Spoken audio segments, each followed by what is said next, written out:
thème de la démo technique que nous allons aborder maintenant, sécuriser les données à l'ère de l'IA. Monsieur Pierre-Antoine Failly-Crawford va animer cette session senior, directeur IR Team chez Varonis. Je vous laisse immédiatement la parole, vous avez 30 minutes. Merci beaucoup, c'est gentil. Bonjour à tous, merci d'être présents aujourd'hui. J'espère que vous voyez l'écran d'ailleurs. Bon, si ce n'est pas le cas, ce n'est pas grave. J'ai la lourde tâche, mais en même temps la simple tâche de vous parler un petit peu de comment sécuriser vos données, surtout dans l'ère actuelle qui a trait à l'IA générative. Du coup, qu'est-ce qu'on va faire aujourd'hui? C'est assez simple. Je vais vous parler des risques qu'on a l'habitude de voir chez nos différents clients, des défis qu'ils ont habituellement et comment on va pouvoir arriver à combler ces risques et à les remédier automatiquement pour pouvoir enfin adopter des projets de type IA générative. Entre autres, ici, ça sera Copilot pour Microsoft 365. Les risques, déjà, ils sont assez évidents. Ça fait des années et des années qu'on en parle. Ça fait des années qu'on en parle aussi dans les médias. Tout ce qui a trait au ransomware, tout ce qui a trait à l'exfiltration d'informations, le cyberespionnage, la divulgation d'informations internes, des gens qui partent à la compétition, tous ces scénarios ont pour objectif simple d'aller récupérer la donnée ou d'aller la chiffrer. Donc du coup, le parti pris de Varonis, c'est de dire, dans tous les cas, il faut protéger cette ressource qui est vitale pour chaque société et qui est valorisée assez fortement. Une fois qu'on part de ce constat-là, il faut protéger la donnée. Et bien, du coup, qu'est-ce qu'on fait avec cette donnée? On a la problématique qui est, pour tout RSSI et tout DPO d'ailleurs, de se dire que la donnée, avec tous les outils de collaboration qu'on a à l'heure actuelle, et ceux de plus depuis les années Covid ou post-Covid, où on a eu l'obligation de travailler sur la donnée depuis n'importe où, avec n'importe qui, depuis n'importe quel device, eh bien on constate une recrudescence du nombre de données qui est créé au sein de chaque système d'information, qui est de l'ordre d'une croissance de 23% par an. Donc la donnée s'accroît. La donnée vitale s'accroît, la donnée à risque s'accroît, et donc forcément, les risques associés à tout ça s'accroît fortement. Donc le rayon d'exposition, souvent ce qu'on appelle la surface d'attaque, s'accroît également.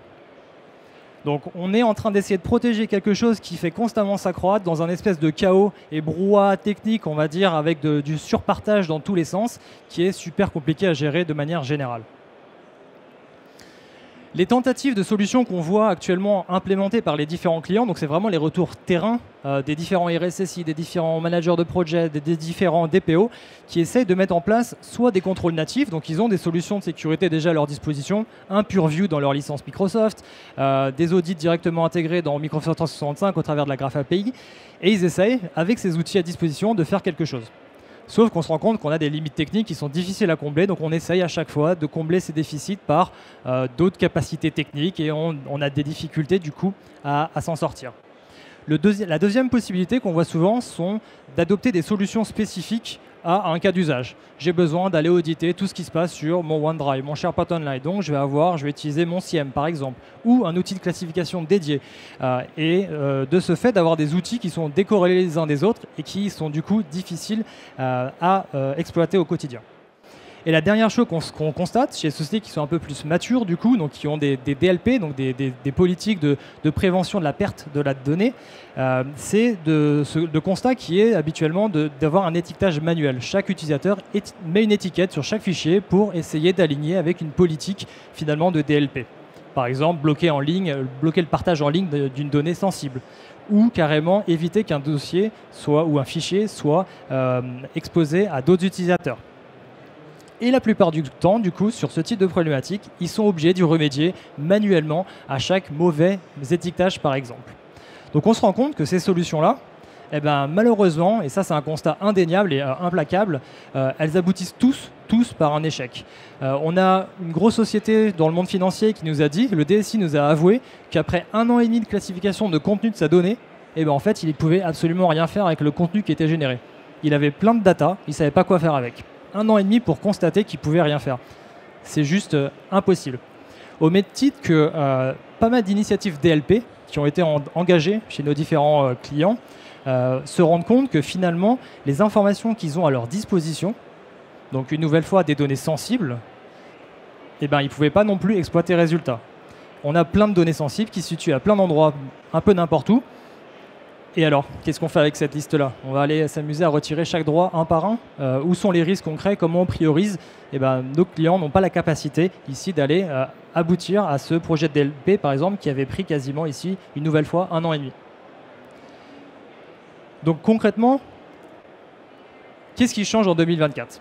Eh ben, sur la criticité de l'obligation d'avoir à protéger la donnée, absolument rien. On est dans les mêmes problématiques qu'avant, sauf que ce qui change concrètement en 2024, c'est plutôt la création et l'émergence de solutions type Microsoft Copilot et de toutes les IA génératives qu'on peut voir, qui permettent vraiment concrètement ici de pouvoir aller récupérer de la donnée beaucoup plus facilement qu'on pouvait le faire auparavant. Et on a ce type de problématique, ou plutôt d'outils, de générateurs de productivité et d'efficacité dans les sociétés, qui sont à la fois sur Microsoft, mais aussi sur d'autres plateformes type Google avec Gemini, Einstein avec Salesforce, et finalement toutes ces plateformes qui hébergent de la donnée et qui permettent justement à ces différentes solutions de pouvoir faire quelque chose de cette donnée pour être beaucoup plus productif. Donc finalement, la donnée et la sécurité, toujours un enjeu majeur, mais ces acteurs type Microsoft qui proposent ce type de solutions, qui sont juste géniales pour le coup, c'est une avancée technologique incroyable, on se rend compte que la quasi-totalité de ces pilotes de projets, donc déploiement d'une IA générative au sein d'une société, n'aboutissent jamais pour le moment. Ils restent bloqués dans leur phase de pilote. Donc les devs ont accès à ce type de solutions, ils les essayent, ils les vérifient, et ils se rendent compte qu'en fait, on ne peut pas les pousser à l'échelle d'une production. Et vraiment, ça se passe au niveau de tous les partenaires Microsoft qu'on a rencontrés, au niveau de tous les partenaires Google qu'on a rencontrés, le constat est toujours le même. Ils ne peuvent pas déployer Copilot à l'échelle. Pourquoi? Parce qu'il y a des gros problèmes liés à la confidentialité de la donnée et à sa sécurité. Alors du coup, déjà, avant de commencer à comprendre pourquoi on a ces problématiques de confidentialité et de sécurité sur la donnée, il faut comprendre déjà ce que fait Microsoft Copilot ici pour 365. D'abord, Copilot pour 365, c'est pas le Copilot que vous avez l'habitude de voir, le chat GPT-like sur Internet qui fait un espèce d'indexateur commun sur toutes les données qu'il peut avoir à sa disposition et qui va vous donner un output spécifique.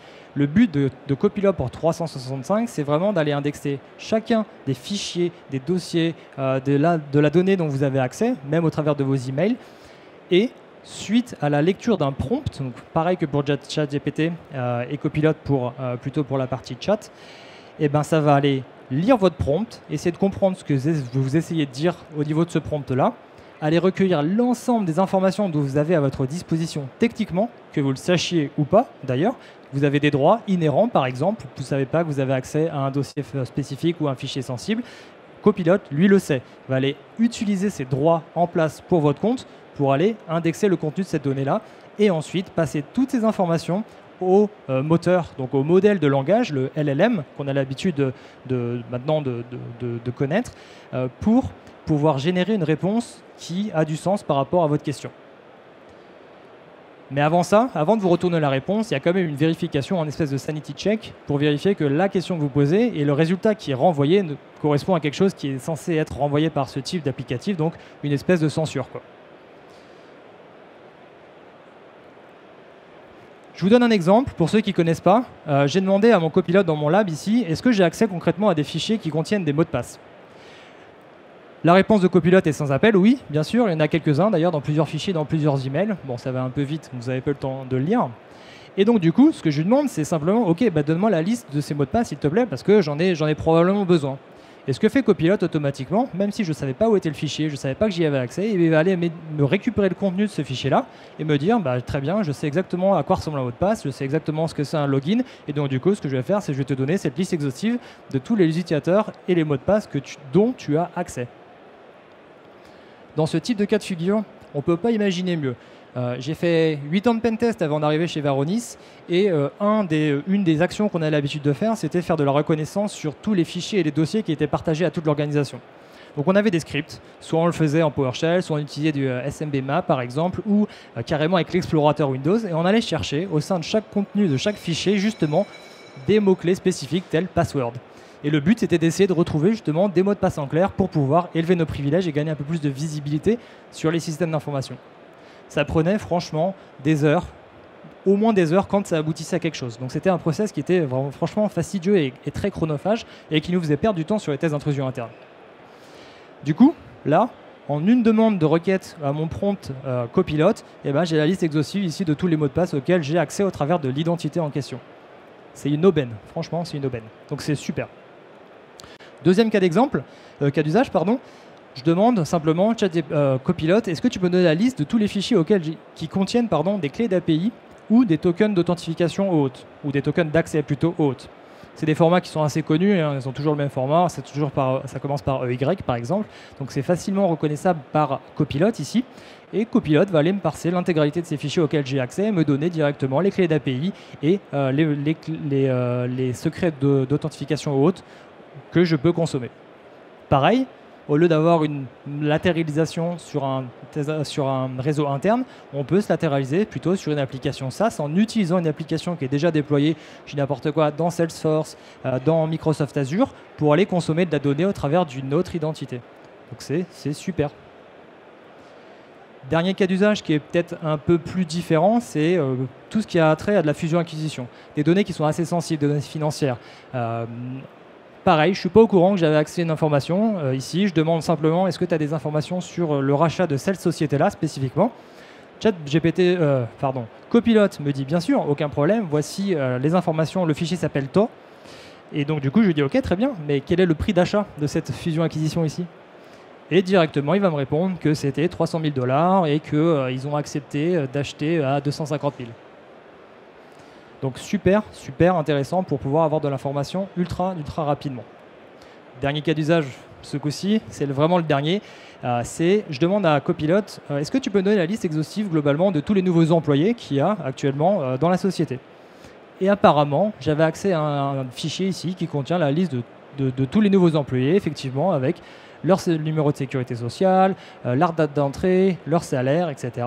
Et je lui demande aussi, après, derrière, je n'ai pas été augmenté cette année, je n'ai pas eu de bonus.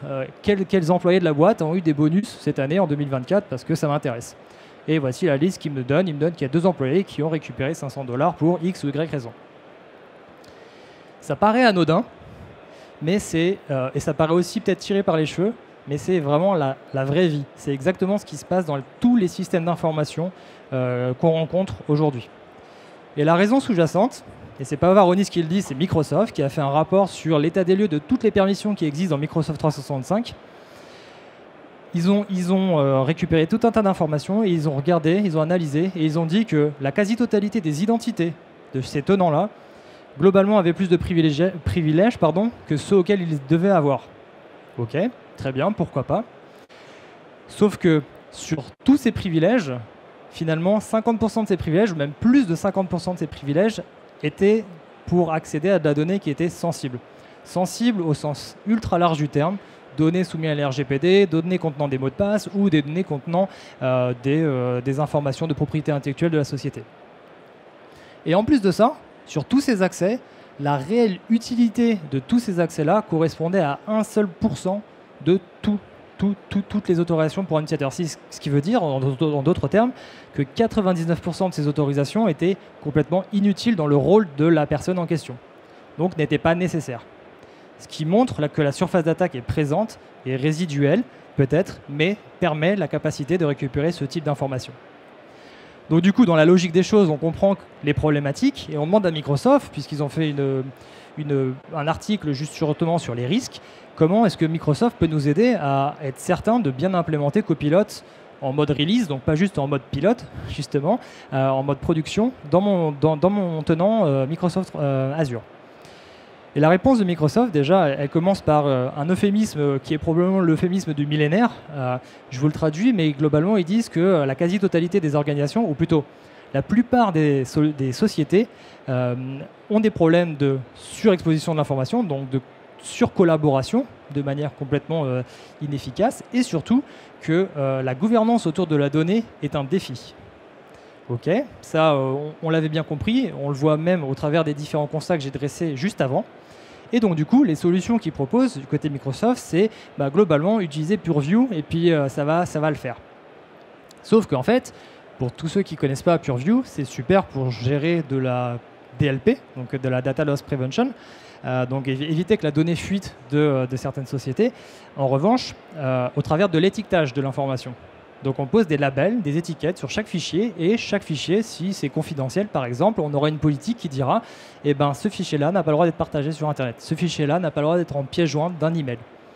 Ok, excellent, sauf que on a eu la conversation rien que deux semaines auparavant avec un RSSI d'une boîte qui nous expliquait que eux, leur policy de DLP avec Microsoft Purview, c'était que dès qu'il y a un label confidentiel sur la donnée, pour pouvoir le lire, donc juste l'afficher à l'écran, il faut que l'utilisateur soit sur le réseau interne de la société, depuis une machine qui est trustée en interne, donc reconnue de l'Entra ID de la société en question, et si ce n'est pas le cas, on ne peut pas ouvrir le fichier, donc la personne ne peut pas travailler sur la donnée.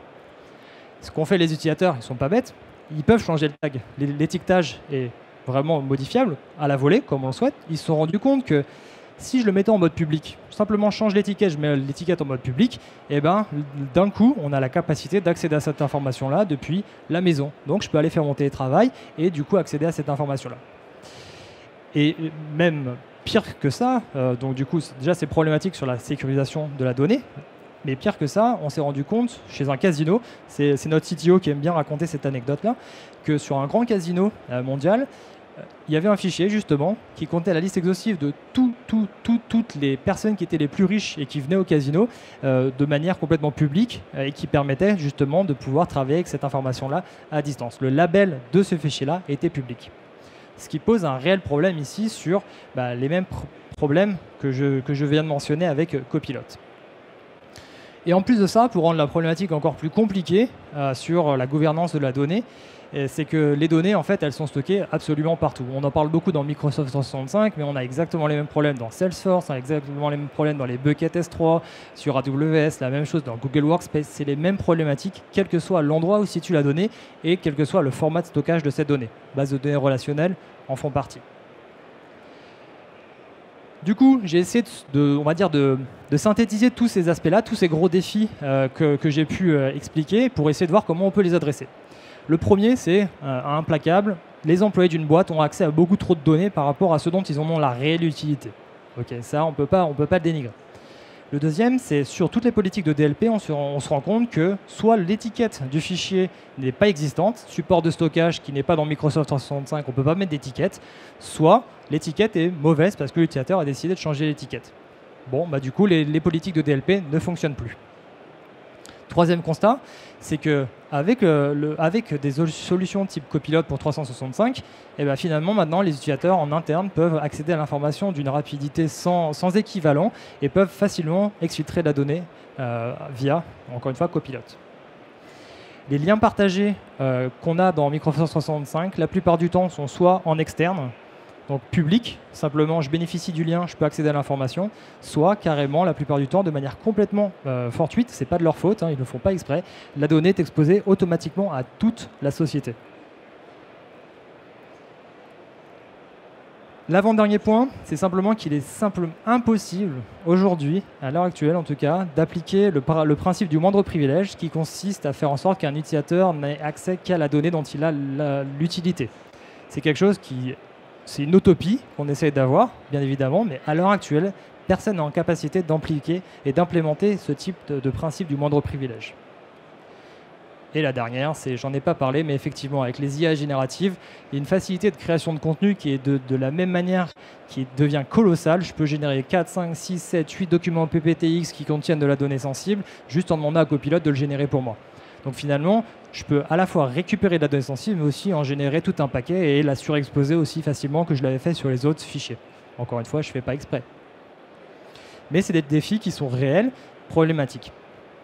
Du coup, maintenant qu'on a dressé un peu le portrait de la situation actuelle, et d'ailleurs, si quelqu'un dans l'audience me certifie qu'ils ont réussi à relever tous ces défis-là avec toutes les solutions qu'ils ont, je suis preneur, venez au stand A7, je suis preneur du retour d'expérience que je n'ai jamais vu un seul client au monde, avec tous les clients Varonis qu'on a, aucun client au monde n'a réussi à faire ça sans avoir Varonis. Donc je suis preneur de votre feedback. Comment on va faire ? En fait, le problème qui semble compliqué est assez simple. On va réduire le champ d'exposition. Il n'y a pas d'autre possibilité. Il faut implémenter le principe du moindre privilège. Comment on va faire ça ? Dans un premier temps, il faut comprendre où est la donnée.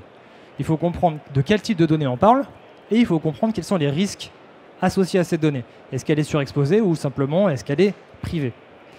Une fois qu'on a ça, il faut avoir cette information-là en temps réel. Une fois qu'on a ça, il faut la capacité de automatiquement réduire la surexposition, le risque. Pas manuellement, on n'est pas avec une liste de 50 millions de fichiers à aller modifier un par un pour être sûr que le droit est parti sur le fichier. Non, non, il faut le faire automatiquement. Et une fois qu'on fait ça, il faut être en capacité de pouvoir justement analyser que cette surexposition n'arrive pas dans un futur proche. On a enfin réussi à arriver au paradigme du moindre privilège. On n'a pas envie qu'un administrateur ou qu'un utilisateur qui n'avait pas la sensibilité à la sécurité réexpose tout un tas d'informations. Donc il faut qu'on continue à faire ça dans le futur et surtout alerter dès lors qu'on a des surexpositions de la donnée ou des introductions de risques. Et enfin, être certain de pouvoir appliquer les différentes étiquettes sur les fichiers automatiquement pour qu'enfin le DLP PureView puisse faire son boulot qui est assez bon pour le coup. On va rentrer dans chaque point un par un. Le premier, c'est... Là, je parle de Varonis du coup. On va aller identifier chacun des fichiers, qu'ils soient dans Microsoft 365, qu'ils soient dans un Bucket S3, dans Google Workspace, où soit l'information, on va aller comprendre de quelle information on parle.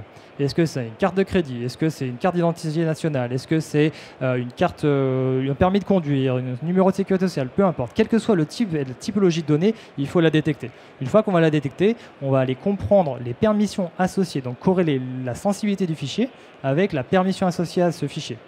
Ce qui va permettre d'identifier assez facilement la donnée qui est surexposée.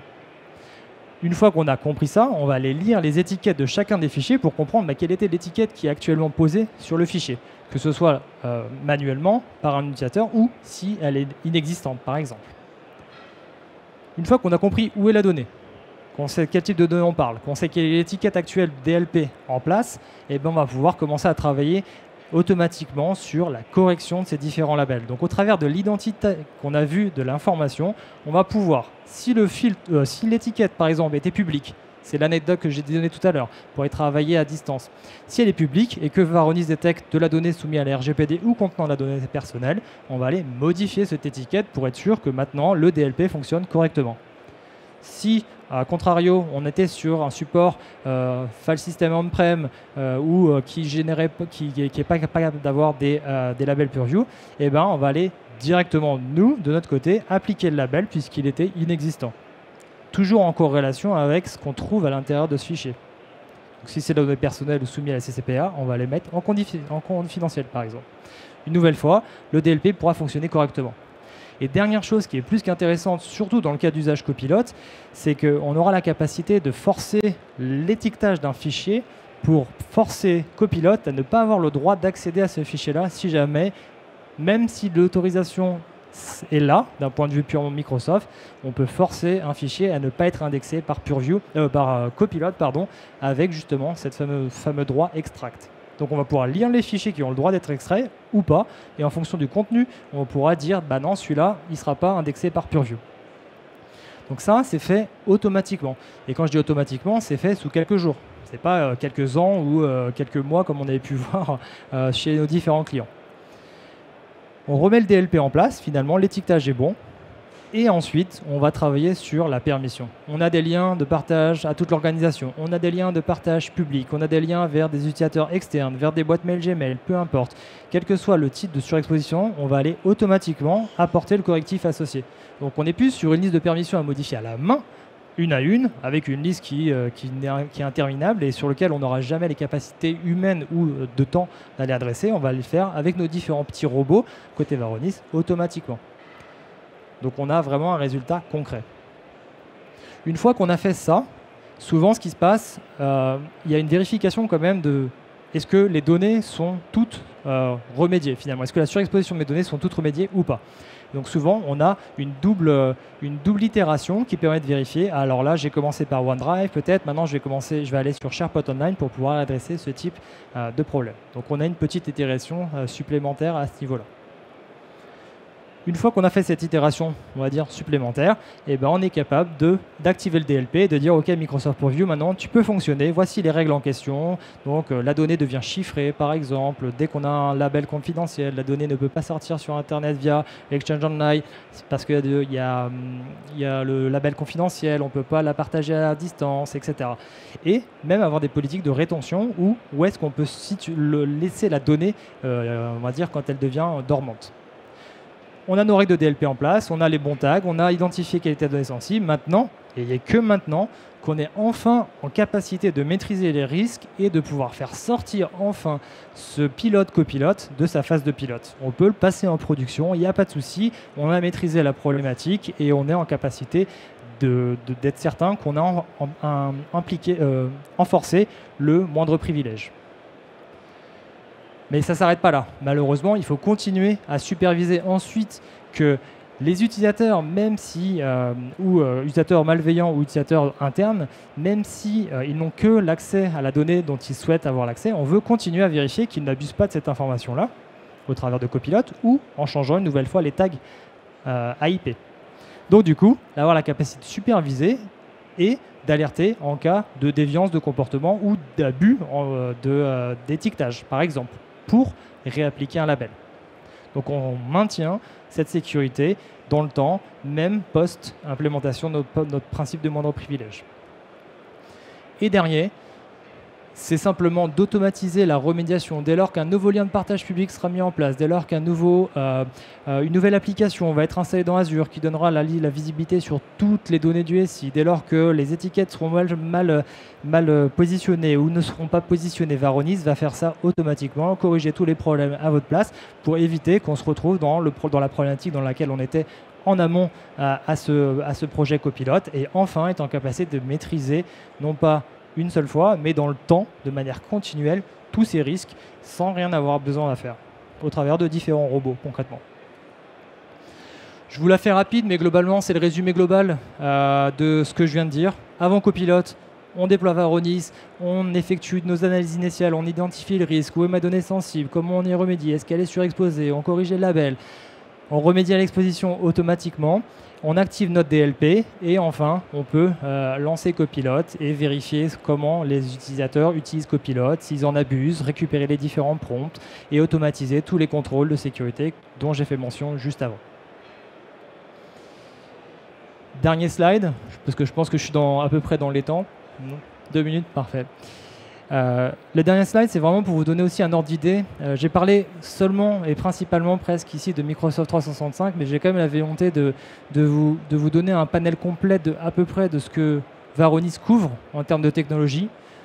Globalement, ce qu'il faut voir, c'est dès que vous avez de la donnée, que vous pouvez partager au travers de canaux de communication, au travers de, donc je dis n'importe quoi, Zoom, Teams, Slack, au travers de bases de données presque semi-relationnelles comme Salesforce, AWS, S3, les bases de données même relationnelles, quel que soit l'endroit où il y a de la donnée qui peut être sensible et pour laquelle votre société travaille dessus, c'est des endroits qui seront et qui sont actuellement supervisés par Varonis pour lesquels on peut appliquer exactement tout ce que je viens de vous dire, surtout s'il y a des projets de IA générative qui arrivent sur ces types de périmètres.